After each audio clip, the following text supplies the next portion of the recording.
Então agora a gente inicia a segunda unidade do curso, cujo tema é variáveis aleatórias. Então nesta apresentação a gente vai ver o conceito de variável aleatória, as propriedades mais básicas e também algumas aplicações.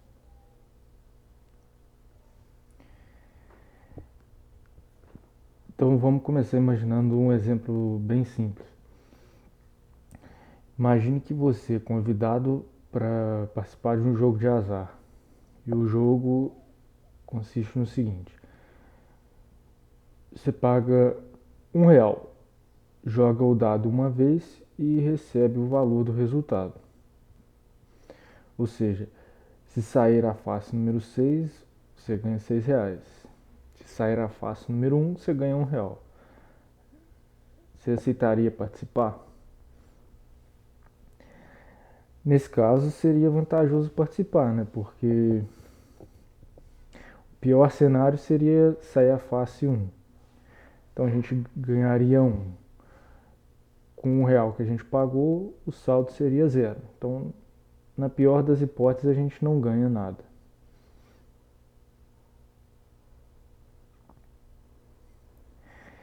Então agora, imagina que subiu o preço para participar. Para participar a gente teria que pagar R$ 2. Você ainda aceitaria participar? Então, se a gente tivesse que pagar R$ 2, se saísse a face número 1, a gente perderia R$ 1. Se saísse a face número 2, a gente não ganharia nada. E para as 4 faces restantes a gente ganharia alguma coisa. Então talvez ainda fosse vantajoso participar. Então imagina agora o mesmo tipo de jogo do exemplo anterior, mas com um dado modificado. Imagina que a gente trocou a face número 1 e colocou o valor 6. Então a gente tem duas faces aqui com o valor 6 e nenhuma face com o valor 1. Para esse tipo de dado aqui, quanto você estaria disposto a pagar para participar do jogo?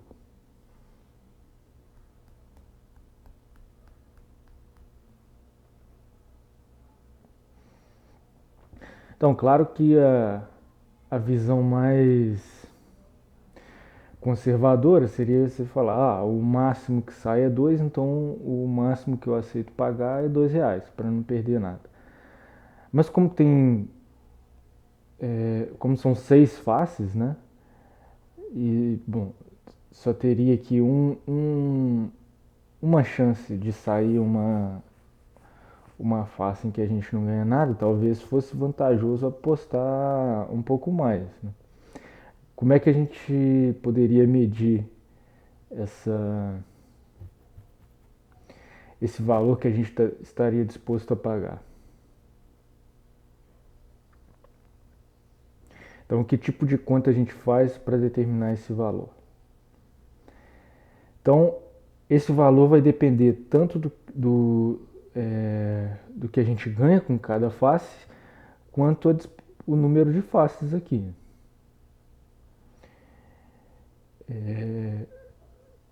Então, por exemplo, não interessa se que a gente ganha um valor alto com uma face, se ela não tiver uma grande probabilidade de ser sorteada. Então, lá no primeiro caso, no primeiro exemplo, que a gente pagava R$ 1 para participar, né? A gente pode realizar o cálculo do ganho médio. Como é que a gente faz? A gente vai fazer aqui a média ponderada, né, de cada valor que a gente pode ganhar pela probabilidade. Então a gente faz aqui 1/6, que é a probabilidade de sair a face número 1, mais 1/6 vezes que é a probabilidade de sair a face número 2, vezes o valor 2 que a gente ganha, até 1/6, que é a probabilidade de sair a face número 6, vezes o valor 6 que a gente ganha. Então, se a gente faz essa média ponderada aqui, dá 3,5. O que isso quer dizer? Que na média a gente ganharia R$ 3,50 para essa disposição. Aí no caso lá, o nosso lucro seria esse valor aqui o lucro esperado seria o ganho esperado menos o que a gente pagou. Se a gente pagasse R$ 1, então o nosso lucro esperado seria de R$ 2,50 se a gente jogasse. Então eu posso utilizar isso aqui como uma estimativa, né? Então se o meu ganho esperado é 3,50, então considerando a incerteza do jogo, eu poderia dizer então que eu aceitaria pagar até 3,50 para participar. Aí nesse caso eu estaria levando em consideração toda a informação do jogo, o valor de cada face e a probabilidade de cada uma sair.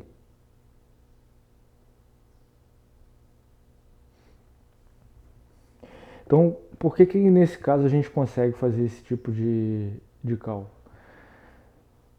Então, o fato é que o nosso experimento aleatório, né, o lançamento do dado e as faces do dado estão naturalmente associadas aos números e a gente consegue fazer conta com esses números, né, como a gente calculou a média aqui. Só que nem todo experimento aleatório é desse jeito. Então tem muitos experimentos aleatórios que os resultados possíveis não são numéricos, né? Exemplos bem simples. No lançamento de uma moeda, o resultado é cara ou coroa. Como é que a gente poderia fazer essa conta aqui, nesse caso? Ou seja, não tem como eu somar cara, fazer conta com cara e coroa. Então, nesses casos em que os resultados não são numéricos, a gente costuma definir funções numéricas a partir do espaço amostral para que a gente possa fazer cálculos como este daqui. E essas funções auxiliares, né, a gente chama de variáveis aleatórias.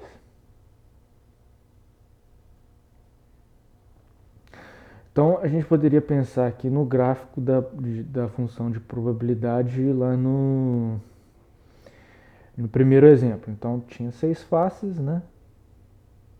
Cada uma aqui com probabilidade 1/6. Aí no segundo dado lá, nesse dado modificado aqui, a gente retira a face número 1 e transforma ela em face número 6. Então esse valor aqui da probabilidade de 1 se anularia e o valor dele seria transferido aqui para o valor 6, que ficaria com 2 faces. Aí o gráfico ficaria modificado, o gráfico da probabilidade. Ficaria dessa maneira aqui. Então repara que esse gráfico aqui me dá toda a informação da função de probabilidade.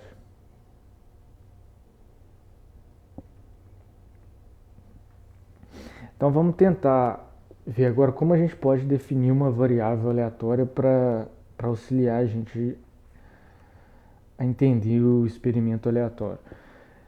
Então vamos definir aqui o experimento de lançar uma moeda. Então o espaço amostral aqui tem duas possibilidades, cara ou coroa.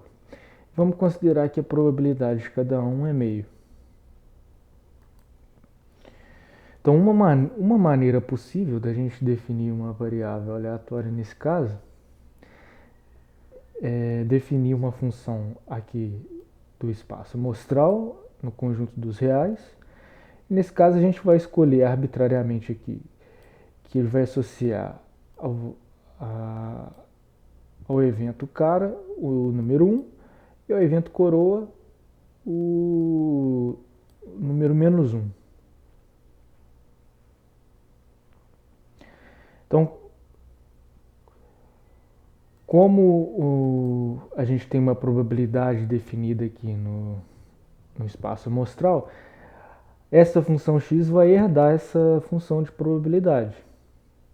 Então, nesse caso, a gente pode dizer que também a probabilidade de x valer 1, que seria a probabilidade da moeda da cara, vale 1, quer dizer, vale meio. E a probabilidade de x valer menos 1, que seria a probabilidade de sair coroa, também vale meio.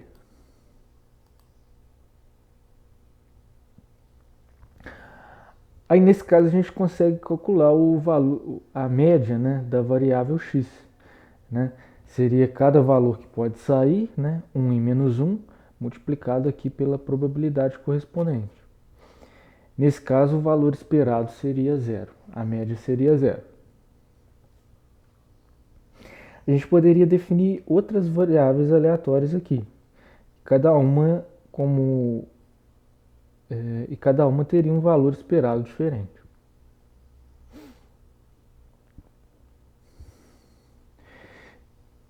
Então a gente também poderia calcular probabilidades aqui, utilizar essa variável aleatória para calcular probabilidades de outros eventos. Né? No caso, a gente só viu aqui as probabilidades dos eventos simples, né? De cara ou coroa.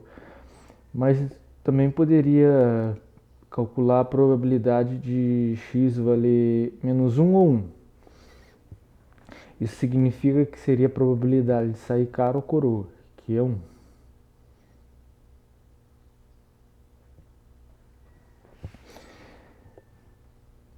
Então, para nós, as variáveis aleatórias elas não vão ser úteis apenas para calcular essa média, esse valor esperado. Elas também permitem a gente comparar diferentes experimentos aleatórios. E também a gente vai realizar operações numéricas com essas variáveis. Então, elas são funções que assumem valores reais. Então, a gente pode somar variáveis, pode multiplicar uma variável por uma constante.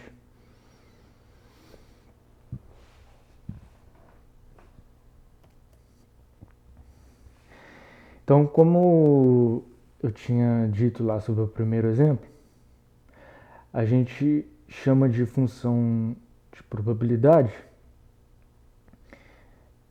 essa função dada aqui por cada valor que a variável pode assumir pela probabilidade correspondente, que a gente calcula a partir do espaço amostral. Então, essa função de probabilidade ela caracteriza a variável, né?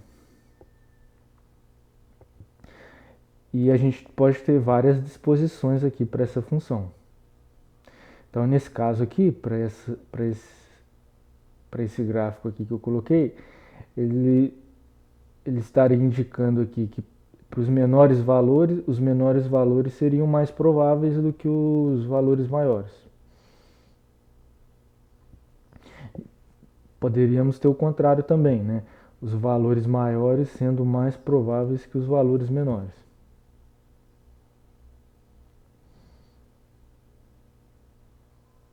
Nesse outro gráfico aqui, os extremos seriam mais prováveis que os valores centrais. E nesse daqui, os valores centrais seriam mais prováveis que os valores extremos. Então a gente poderia ter várias caras aqui para esse gráfico da função de probabilidade. E assim como a gente tinha lá para a função de probabilidade, né, cada valor aqui tem que ser maior ou igual a zero e a soma de todas as probabilidades tem que dar 1.